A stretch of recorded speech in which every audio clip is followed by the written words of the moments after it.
नमस्कार मित्रों, आज फिर एक छोटी सी कहानी सुनाती हूँ। एक बार इंद्रदेव किसान भाइयों से किसी बात से नाराज़ हो गए और उन्होंने कहा कि 12 साल तक बारिश नहीं आएगी और बारिश तभी आएगी जब शंकर जी का डमरू बजेगा। तो किसान भाइयों ने यही नियति मान के अपने दूसरे कामों में लग गए। इधर इंद्रदेव शंकर जी के पास गए और उन्होंने कहा कि आप 12 साल तक डमरू मत बजाइएगा। मैंने किसान भाइयों को बोला है कि जब शंकर जी डमरू बजाएंगे तभी बारिश आएगी। और इस तरफ किसानों में से एक किसान भाई अपना नियमित रूप से जैसा हल चलाता था, बीज बोता था, खेतों में काम करता था, वो करता रहा।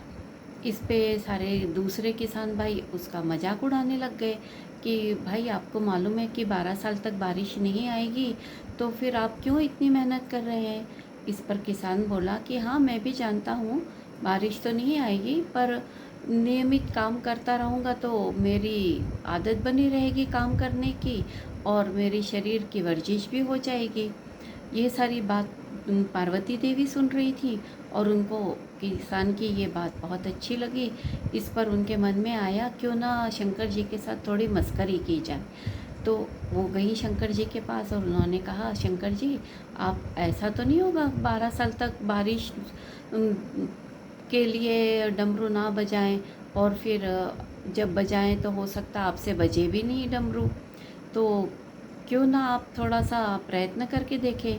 तो शंकर जी को लगा कि देवी तो ठीक ही कह रही है, मैं भी डमरू बजा के देखता हूँ कि डमरू मुझसे बज भी पाता है कि नहीं बजता। तो जैसे ही शंकर जी ने डमरू बजाया और ब्रह्मांड में सारी आवाज़ डमरू की गूंज उठी और बारिश आने लग गई।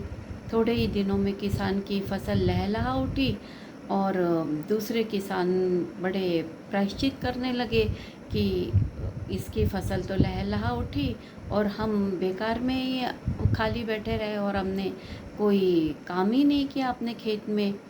तो मॉरल ऑफ द स्टोरी ये है कि लॉकडाउन में जिसके व्यवसाय बंद हो गए हैं या कम हो गए हैं और वो खाली बैठ गए हैं, तो उनसे मेरा यही कहना है कि आप ऐसा मत करिए।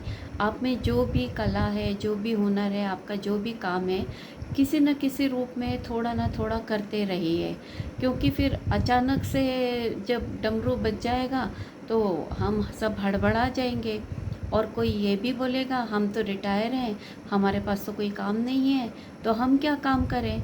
तो आज सबसे ज़्यादा प्रचलित काम है घर वालों के साथ घर के काम में हाथ बटाइए, तो घर वाले भी प्रसन्न रहेंगे और आपका भी समय अच्छा जाएगा।